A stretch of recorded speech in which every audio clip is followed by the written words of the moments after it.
cœur de la vie locale, à Aix-les-Bains, Chambéry et autour du lac du Bourget. Radio Grand Lac. Focus IA.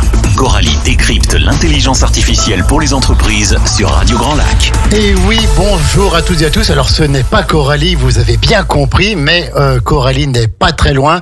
C'est toujours un plaisir de commencer une nouvelle émission.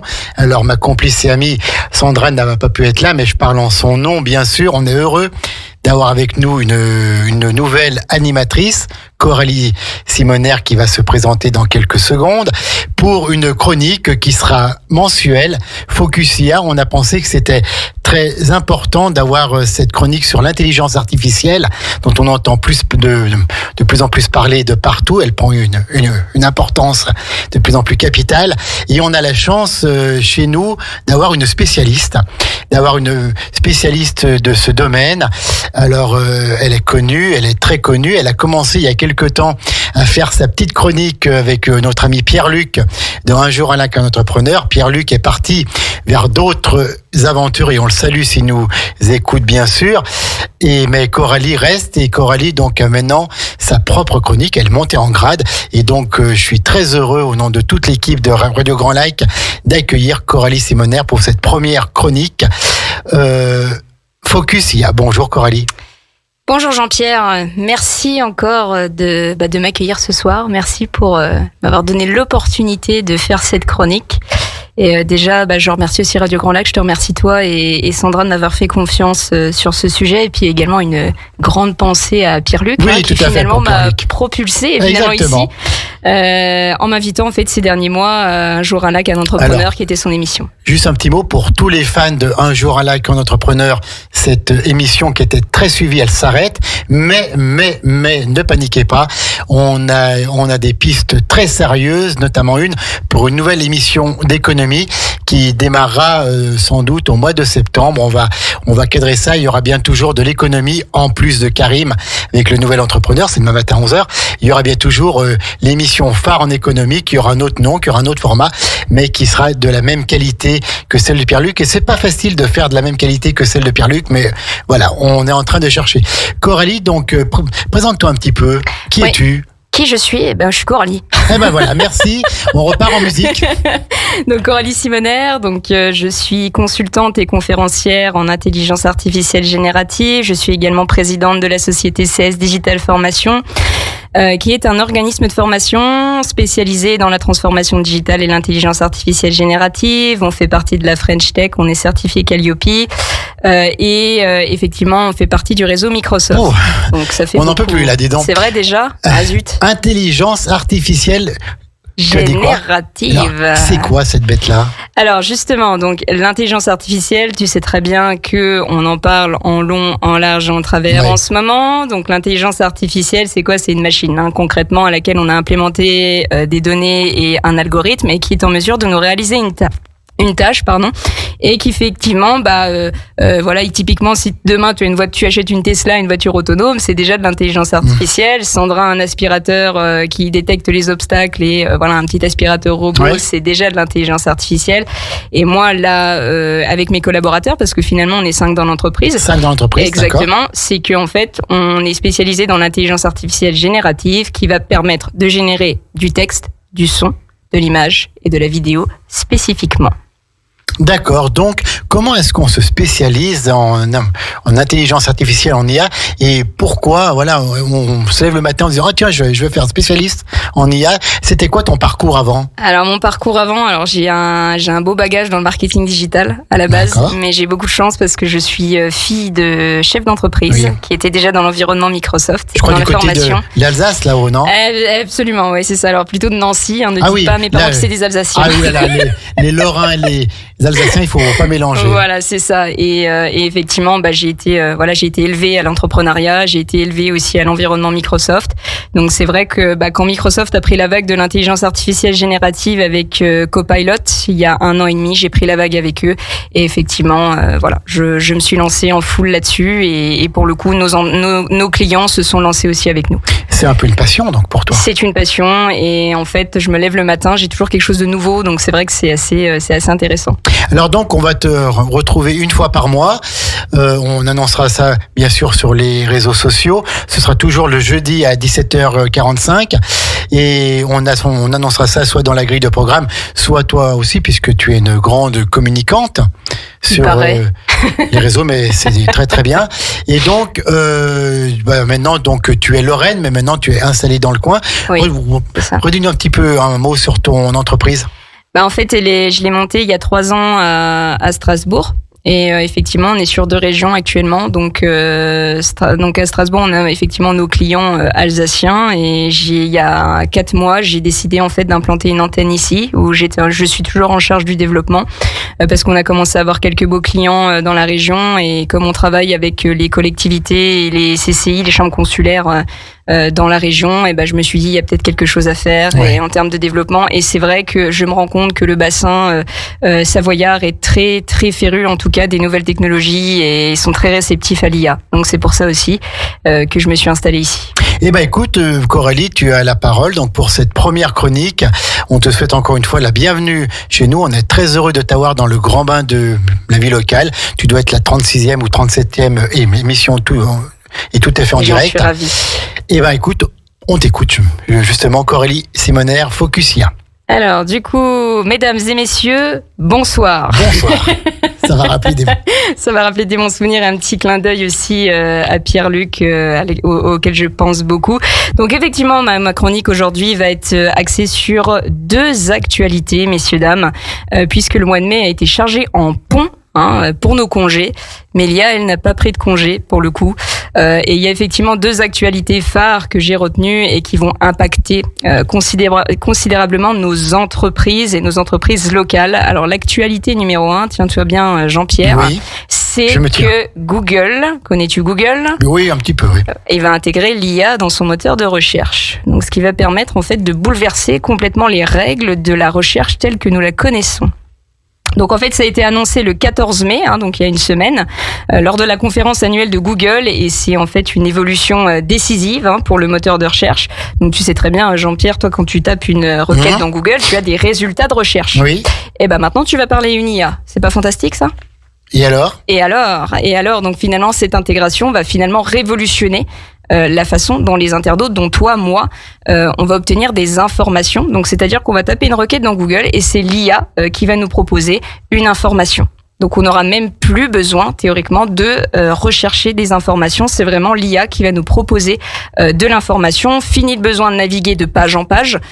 Pour le coup, elle va nous fournir des réponses en direct. Et ça va vraiment révolutionner déjà la recherche, mais forcément cette arrivée-là va impacter considérablement les entreprises. Pourquoi ? Parce que finalement, les entreprises, elles ont des sites internet aujourd'hui qui sont référencés dans le moteur de recherche et qui justement ont différentes positions. Donc elles améliorent les mots-clés, elles améliorent leur site internet pour justement être en tête des positions et que les internautes cliquent.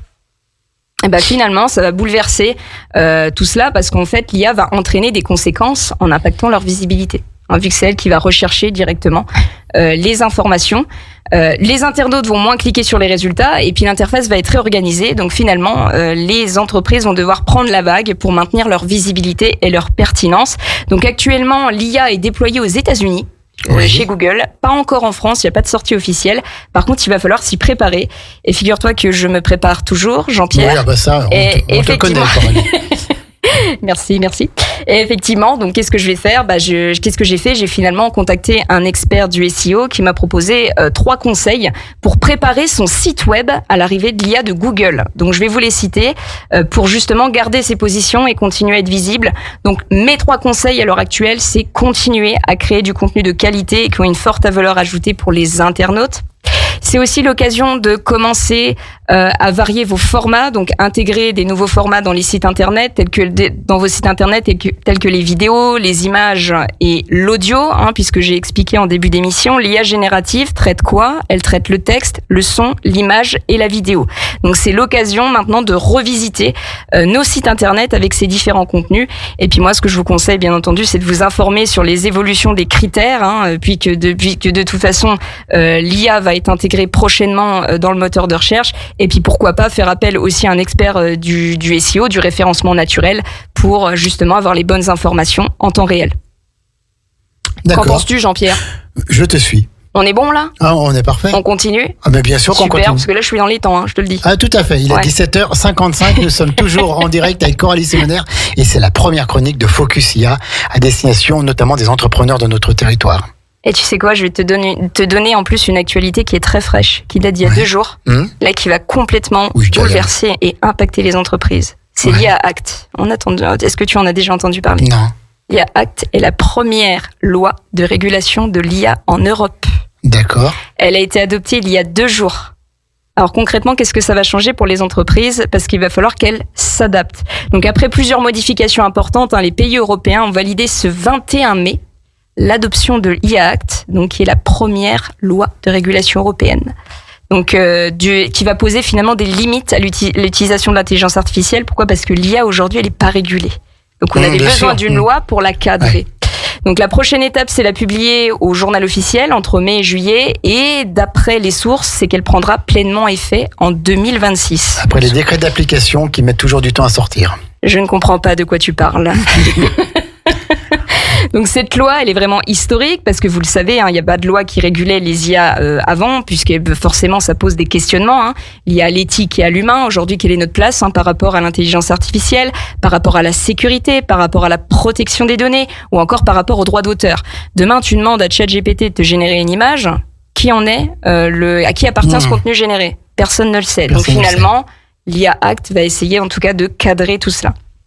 Alors, je vais vous donner quand même des brides de l'IA Act, puisque elle a commencé à classer l'IA en fonction des facteurs de risque. Et ça, c'est très important parce que finalement, il y a 2 jours, on a eu plus de clarté par rapport à ça. Donc, elle a classé d'abord des IA à haut risque. Donc, par exemple, l'IA dans l'administration de justice. Donc, c'est-à-dire si tu utilises une IA pour prendre des décisions juridiques, c'est une IA classée à haut risque. Et ça, c'est effectivement très important à souligner. On va avoir des IA à risque limité, comme les chatbots. Je pense que toi, tu vas des fois sur des sites et tu échanges avec des robots. Peut-être. Ouais, moi j'en suis convaincue. Quand tu vas sur des sites internet type de l'État ou Amélie ou ce genre de choses, tu peux converser avec un bot pour avoir des réponses. Avec un quoi ? Avec un bot ? Avec un bot, un chatbot. Donc c'est un robot. C'est le petit robot qui est sur le côté droit généralement sur le côté droit des sites internet avec lequel tu peux échanger.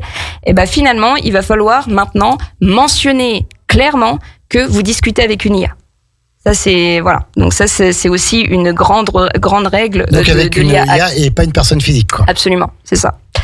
On a aussi tout ce qui est IA à risque minimal ou nul. Notamment toi tu joues à des jeux vidéo, j'en suis sûre. Pas trop, non, mais quand même. Bon, finalement, il y a de l'IA dans ces jeux vidéo et effectivement, il y a pas de besoin de réglementation puisque ce ne sont pas des IA à risque.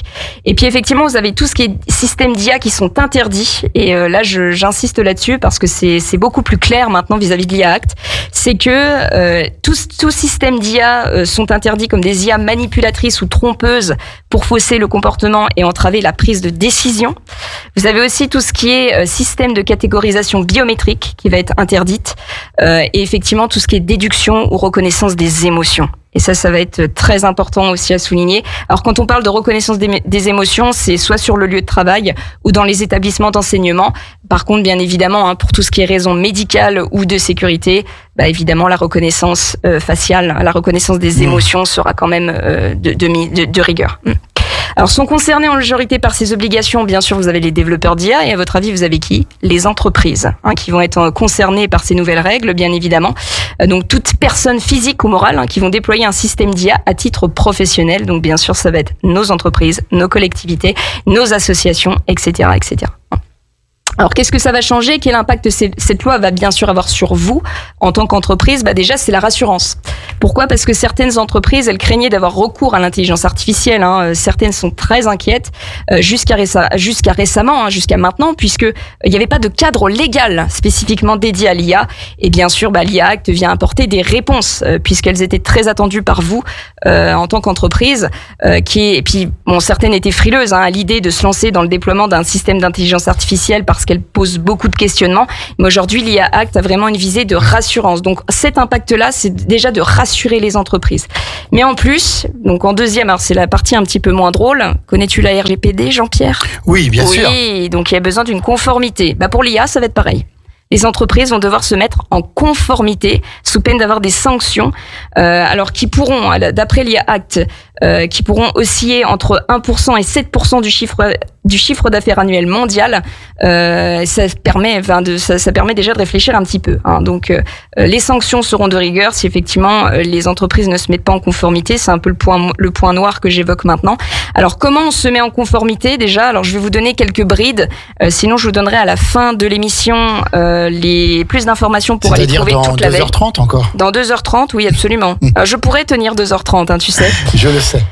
Alors, c'est la première mise en conformité, ça va être déjà d'évaluer les risques associés à vos outils et vos systèmes d'IA. Donc, il va falloir faire ce qu'on appelle un audit. Donc, c'est-à-dire concrètement quels sont les risques des outils que vous utilisez actuellement et de vos systèmes d'IA, que vous développiez des IA, que ce soit votre propre système d'IA ou qu'effectivement vous exploitiez un outil d'IA comme ChatGPT, par exemple. La deuxième chose, c'est bien sûr de sensibiliser et former vos collaborateurs. Donc l'idée, c'est quand même de rendre le sujet de l'IA transparent vers tous vos collaborateurs, toutes vos équipes. Et puis d'ailleurs, c'est ce que je fais, Jean-Pierre, à travers nos formations et nos conférences. Bien sûr. C'est bien sûr de sensibiliser et former les agents, les collaborateurs. Ensuite, il va falloir attribuer ce qu'on appelle des responsabilités vis-à-vis de l'IA au sein de l'entreprise. Comme je te parlais de la RGPD tout à l'heure, c'est comme un référent RGPD. On aura un référent IA, bien entendu. Et puis moi, ce que je vous conseille, bien entendu, et puis ce qui fait partie aussi de la mise en conformité, c'est d'être en avant des évolutions, c'est de rester à jour et bien sûr de veiller. Et d'ailleurs, je vous invite à aller sur le site de l'IA Act. Il y a juste à taper dans Google le site de l'IA Act qui propose justement toutes ces mises à jour-là. Et effectivement, un vérificateur de conformité également qui est paru il y a quelques jours maintenant. Donc voilà, je voulais juste terminer avec ça. Est-ce que je fais une petite actu bonus ? J'ai encore un petit temps ou pas du tout, Jean-Pierre ? La petite actu bonus de Coralie. La petite actu bonus, c'est bien sûr la sortie de ChatGPT 4o. Je suis sûre que tu en as entendu parler. Oui, sur ton profil Facebook. Ok, donc c'était la grande nouveauté de la semaine dernière. Donc pour les utilisateurs de ChatGPT, donc OpenAI, donc qui est le fondateur de ChatGPT, a déployé son dernier modèle de langage qui s'appelle GPT 4o pour omnimodal. Donc concrètement, je résume en 3 points. Ce modèle de langage est bien plus puissant que les autres, le GPT 4 et le GPT 3.5, avec des performances, avec du traitement de la langue française bien améliorée. Donc en termes de traduction et en termes de génération de texte avec le français, c'est beaucoup plus performant. Il est également beaucoup plus rapide. Et tiens-toi bien, juste pour la dernière chose, je sais que tu te tiens, c'est le multimodal. C'est-à-dire que ChatGPT a décidé de rendre sa plateforme, et c'était son objectif de base, c'est de rendre sa plateforme multimodale. Il est en mesure de traiter l'audio, la vidéo, en plus du texte et de l'image. C'est encourageant tout ça. Qu'en as-tu pensé ? Que c'était génial, je pense que c'est une chronique à écouter et à réécouter en podcast, puisqu'elle sera dans quelques petits jours disponible bien sûr sur la chaîne YouTube de Radio Grand Lac, Focus IA. Et je pense que tu as donné tellement d'informations en 18 minutes là, qu'il faut qu'on reprenne un petit peu tout ça. En tout cas, on a vu que tu es vraiment une professionnelle, que tu es vraiment une passionnée, et qu'on va apprendre plein de choses avec toi une fois par mois pour démarrer. Après, on verra dans l'avenir, mais qu'on va apprendre plein de choses avec toi et que nos entrepreneurs, nos collectivités vont être très bien conseillés par Coralie Simoner. Merci beaucoup en tout cas. Et puis mon dernier conseil que je dirais, c'est prenez la vague de l'IA maintenant. Je vous dis, même pour nous, ça évolue très vite. Oui. Donc les entreprises ont vraiment besoin de... Oui, on arrive à suivre, bien sûr. Enfin, nous, de notre côté, mais c'est notre métier aussi. Par contre, j'insiste sur le fait que c'est maintenant qu'il faut l'apprendre, parce que c'est une technologie qui va très très vite. Coralie Simoner, merci beaucoup. Merci Jean-Pierre, merci. C'était ta première chronique Focus IA, qui en appelle plein d'autres. On vous souhaite une bonne soirée sur Radio Grand Lac 92.fm. Maintenant, c'est la playlist musicale. Et puis on vous souhaite une superbe soirée, une bonne nuit à l'écoute de nos programmes. Merci Coralie. Merci beaucoup Jean-Pierre, et à très bientôt. Radio Grand Lac.